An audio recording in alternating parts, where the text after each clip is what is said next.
మీ ఎలాంటి వ్యాపార ప్రకటనలకైనా వెంటనే మా ఛానల్ సంప్రదించండి.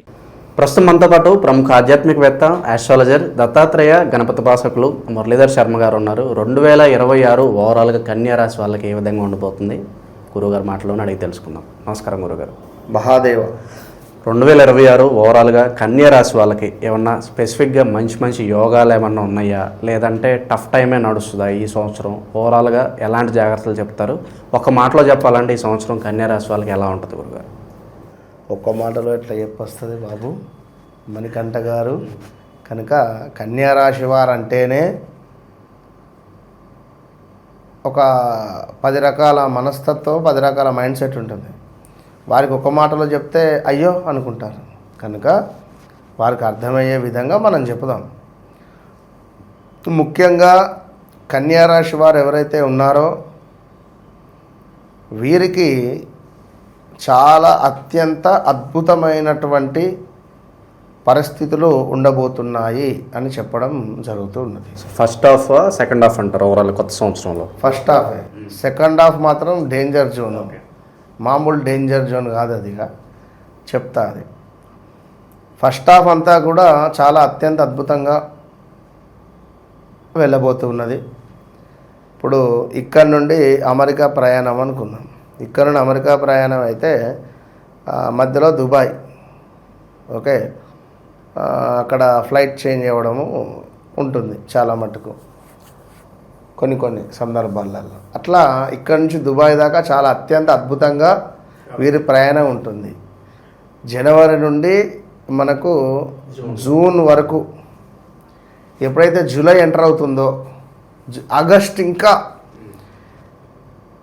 అది ఫ్లైట్గా ఊగడము, ఇలాంటి సందర్భాలు, లేదా సడన్ ల్యాండింగ్ అవ్వడమా, లేదా ఇలాంటివి జరుగుతాయా అనేటువంటి సిచ్యువేషన్స్ మనకు అనిపిస్తవి. భయాందోళనకు గురయ్యే సందర్భాలు ఉంటాయి. కానీ ఏం కాదు, ఆ భయాందోళనకు గురయ్యే సందర్భాలలో మరి ఎవరికి ఏం జరుగుతుంది, ఎవరికి జరగదు అనేటువంటిది మనం డిస్కస్ చేద్దాం. సో ఎవరైతే కన్యా రాశి వారు ఉన్నారో వారందరికీ కూడా ఈ నూతన సంవత్సర శుభాకాంక్షలు, ఆంగ్ల సంవత్సర శుభాకాంక్షలు. మనకి ఎప్పటికైనా చైత్రమాసము చక్కగా కూడా అప్పుడు చైత్రమాసం టు చైత్రమాసానికి ఉగాది పంచాంగ శ్రవణము, ఆ యొక్క ఉగాదికి సంబంధించినటువంటివి ఉంటుంది. ఈసారి మనకు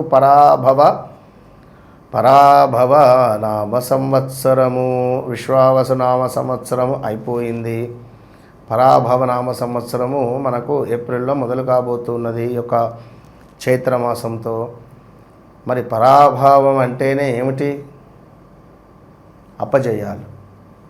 చాలా మట్టుకు అపజయాలు, ప్రభుత్వాలు కొన్ని దిగిపోవడం కానీ, ప్రభుత్వాలలో వ్యతిరేక వాతావరణం రావడం కానీ, ప్రభుత్వములో ఉండేటువంటి వారికి తెలుగు రాష్ట్రంలో కానీ తెలంగాణలో కానీ ఎవరికైనా కూడా,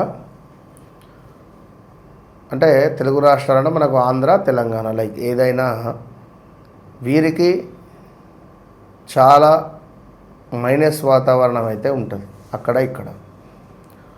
అందులో వీరు అమలుపరిచినటువంటి ఏవైతే ఉన్నాయో వాళ్ళు చెప్తారు కదా ఆమోదాలు, ఆ మేనిఫెస్టోస్ యొక్క అమలుపరచక ఇబ్బందులు కానీ, లేదా కొన్ని ఇక్కడ కానీ అక్కడ కానీ మెయిన్ క్యాండిడేట్స్ వారు వెళ్ళిపోవడం కానీ, పార్టీలో నుండి వారు రాజీనామా చేయడం కానీ, లేదా రాజీనామా చేసే విధంగా సంఘటనలు ఏర్పడడం కానీ, ఇలాంటివి జరిగేటువంటి సందర్భాలు ఉంటాయి.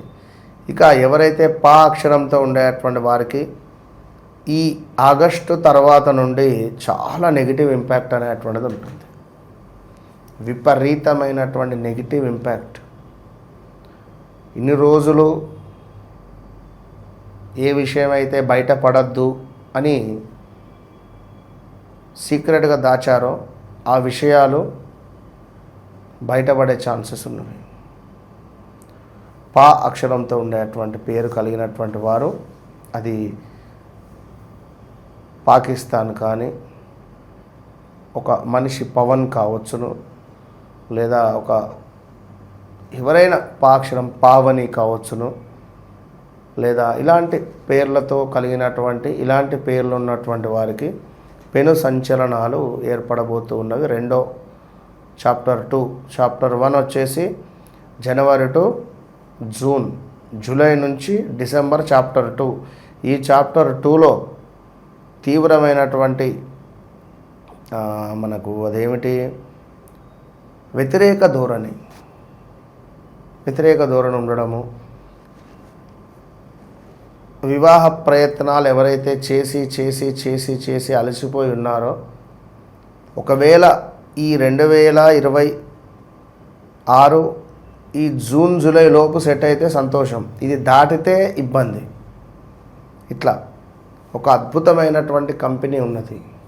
ఈ కంపెనీపై ఎవడో కేసు వేయడం కానీ, కోర్టుకు తిరగడం కానీ, పోలీస్ స్టేషన్కి వెళ్ళడం కానీ, వారిని కలవడం కానీ, ఏదో రకంగా వాహన ప్రమాదాలలో ఇబ్బందులు, వాహన ప్రమాదాలు జరగడం కానీ, స్థాన చలనాలు కానీ, ప్రదేశ మార్పులు కానీ, ఇలాంటివి కొన్ని జరిగేటువంటి ఛాన్సెస్ అయితే ఉన్నవి. అది రెండో చాప్టర్ నెంబర్ 2. చాప్టర్ నెంబర్ 1లో అత్యంత అద్భుతమైనటువంటి ఫలితాలు, కొత్త ఆఫర్లు రావడము, నూతన వ్యాపారాలు మొదలుపెట్టడము, నూతన వ్యాపారాలు మొదలుపెట్టే సందర్భంలో మనకు లోన్ రావడము, అదేవిధంగా మనకెవరైనా అద్భుతమైనటువంటి మనిషి దొరకడము, లేదా ఎవరో ఒక అమ్మాయి పరిచయం అయ్యింది, ఆ అమ్మాయితో మనము ఒక ఇల్లీగల్ ఎఫైర్లో ఉన్నాము, అది కాస్త ఈ 2026లో బయటపడడము, మీ భార్య కనుక్కోవడము, భార్యకు తెలవడం కావచ్చును, విపరీతమైనటువంటి గొడవలు ఏర్పడడం కావచ్చును, భార్యాభర్తలలో డైవర్స్ కూడా ఇచ్చేటువంటి దాఖలాలు ఉంటాయి కొంతమంది కొన్ని సందర్భాలలో. ఇక సంతానము కోసం ఎదురు చూస్తూ ఉండేటువంటి వారికి కొంత ఇబ్బందికరంగానే ఉంటుంది.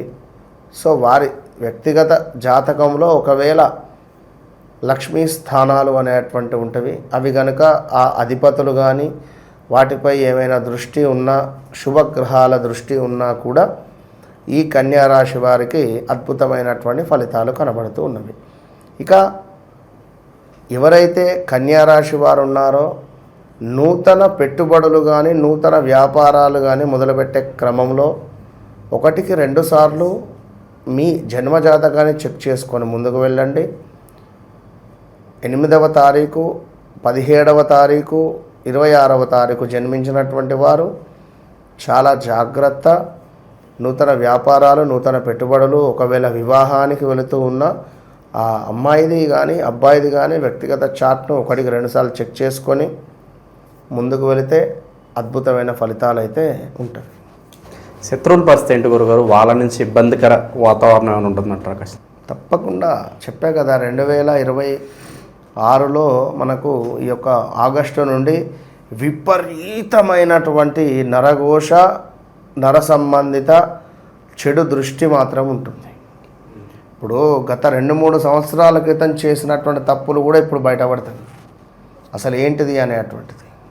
సో ఉన్న ప్రదేశం నుంచి ప్లేస్ మారితే కనుక ఏమైనా కలిసి వస్తుందా? ఇప్పటి వరకు ఒక ఇంట్లో ఉన్నాము, ఇక మీదటైనా వేరే ఊరు వెళ్ళి ఏమన్నా చేసుకుంటే అభివృద్ధి వస్తుందని ఎవరన్నా చెప్తే కనుక ఆ నిర్ణయం కరెక్టేనంటారా? ఎక్కడికి మారినా మళ్ళీ ప్లేస్ చేంజ్ చేయడమే ఉంటుంది. ఒక తిరుగుతూనే ఉంటారు. రాబోయే 2-2.5 సంవత్సరాలలో ఒక 2-3 చోట్లకు కానీ లేదా 4-5 చోట్లకు కానీ బదిలీలు అయ్యే ఛాన్సెస్ ఉంటవి. నచ్చని ప్రదేశంలోకి వెళ్ళడము, వాస్తు లేని ఇంటికి వెళ్ళడము, వెళ్ళిన తర్వాత ఈ ఇంట్లో లక్ష్మీదేవి నిలవడం లేదని తెలుసుకోవడము చాలా అసలు, లేదా ఆ ఇంటి ఓనర్లతో ఇబ్బందులు రావడము, మీరు అసలు వాటర్ ఏమి యూజ్ చేస్తున్నారని వాటర్ రిలేటెడ్ గొడవలు జరగవచ్చును, అదేవిధంగా కరెంటు రిలేటెడ్ ఇబ్బందులు జరగవచ్చును. డైరెక్ట్గా అంటారు మీరు ఖాళీ అయ్యండి వచ్చే నెల, మా ఇంటి నుండి ఏం అవసరం లేదని చెప్పి అటువంటి మాటలు వినడము, ఇలాంటివి కూడా కొన్ని ఉండే ఛాన్సెస్ ఉంటవి ఈ రాబోయే రోజులలో. ఉద్యోగరీత్యా మార్పులు, అదేవిధంగా ఉండే నివాసరీత్యా మార్పులు, అదేవిధంగా మీ తండ్రి గారికి కొంత ఆరోగ్య సమస్యలు రావడము, అదేవిధంగా కొంత తల్లి యొక్క ఆరోగ్యము ఇబ్బందికరంగా మారడము, ఇలాంటి ఇబ్బందులు ఎదుర్కొనే దాఖలాలు ఉన్నాయి. సో ఉద్యోగస్తులు ముఖ్యంగా ఇప్పటి వరకు ఏదో చేస్తున్నాము, శాలరీ అలాగే ఉంది, మా కెరీర్లో పెద్దగా ప్రమోషన్ లేదు, ఇది ఉంచాలా లేదంటే వేరేదేమన్నా మారాలన్న సందిగ్ధంలో ఉంటారు. సో బ్రేక్ పాయింట్ ఏమైనా వస్తుందా, ఈ ఇయర్ ఏమైనా ఎక్స్పెక్ట్ చేయొచ్చు వాళ్ళు? వీరికి మొదటి 6 నెలల లోపు ఉంటుంది. మొదటి 6 నెలల లోపు, జనవరి టు జూన్ జూలై లోపు. ఎప్పుడైతే జూన్ జూలై దాటుతుందో కొంత వృత్తిపరమైనటువంటి ఇబ్బందులు అయితే తప్పు. ఓవరాల్గా వీళ్ళ నెట్వర్క్ ఎలా ఉంచుకుంటే బాగుంటుంది అంటారు? అంటే కొత్త పరిచయాలు అయినప్పుడు నలుగురితో మాట్లాడే తీరు కావచ్చు, వాళ్ళతో బిహేవ్ చేసే పద్ధతి కావచ్చు, వాళ్ళ వల్ల ఎదుటి వాళ్ళ వల్ల నష్టాలు కలిగించే సందర్భాలు అని వస్తాయి అంటారా? ఏది ఏమైనప్పటికీ 2026 ఆగస్టు సెప్టెంబర్ తర్వాత నమ్మక ద్రోహం జరిగేటువంటి ఛాన్సెస్ ఉన్నవి. ఎవరిని నమ్మాల్సినటువంటి పని లేదు. ఎవరితో ఎంత ఉండాలి, ఎక్కడ ఏం మాట్లాడాలి, ఇది జ్ఞానం. ఇది తెలుసుకొని మనము ఉండడం ద్వారా ఈ కన్యారాశి వారికి అద్భుతమైనటువంటి ఫలితాలు ఉంటాయి. ఇక రెమెడీస్ ఏదన్నా తెలియజేస్తారు ఓవరాల్గా? పర్టికులర్ 1,00,000 రెమెడీలు ఉన్నాయి. 1,00,000 రెమెడీలు ఉన్నప్పుడు మనకు సంబంధించి మన జాతకరీత్యా మనం జన్మించినటువంటి డేట్ ఆఫ్ బర్త్, పుట్టిన సమయాన్ని బేస్ చేసుకొని మనకంటూ ఒక మంచి రోజు, ఒక మంచి తేదీ, అంటే లక్కీ నెంబర్, లక్కీ డే అనేటువంటిది ఉంటుంది. దాన్ని మనము అనుసంధానంగా చేసుకొని ముందుకు వెళ్ళడం ద్వారా 100లో 90% ఏ ఇబ్బంది ఉండదు, జాతకాన్ని పక్కన పెడితే. మరి అలాంటిది లేదు అనుకున్నప్పుడు మీకు తాంబూల ప్రశ్న రూపకంగా మనం చూసి చెప్పుదాం, మీకు ఏంటిది లక్కీ నెంబర్ ఏమిటి అనేటువంటిది. దాన్ని బట్టి ముందుకు వెళితే అద్భుతంగా ఉంటుంది.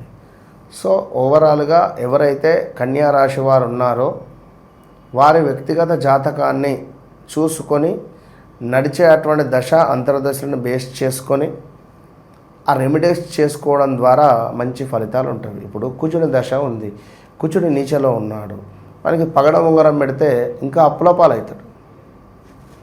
మరి ఏం చేయాలి? అప్పుడు తన కుజుడు ఎన్ని డిగ్రీస్లో ఉన్నాడు, ఆ లగ్నం ఏమిటి, అగ్నితత్వమా, వాయుతత్వంలో ఉన్నాడా, జలతత్వంలో ఉన్నాడా, అది మనం చూసుకొని ముందుకు వెళ్ళాలి. కన్యా రాశి వారికి వాస్తవానికి కూడా లక్ష్మీదేవి ఆరాధన వీరికి అత్యంత అద్భుతాన్ని తెచ్చిపెడుతుంది. ఎవరైతే కన్యా రాశి వారు ఉన్నారో కన్సీవ్ అయినా సంతానం కోసం ఎదురు చూస్తూ ఉండేటువంటి వారు గర్భరక్షా స్తోత్రాన్ని చదువుకోవడము విశేషాన్ని తెచ్చిపెడుతుంది. ఓవరాల్గా కన్యా రాశి వాళ్ళ పరిస్థితి ఈ కొత్త సంవత్సరం ఏ విధంగా ఉండబోతుంది అద్భుతంగా వివరించారు. ధన్యవాదాలు.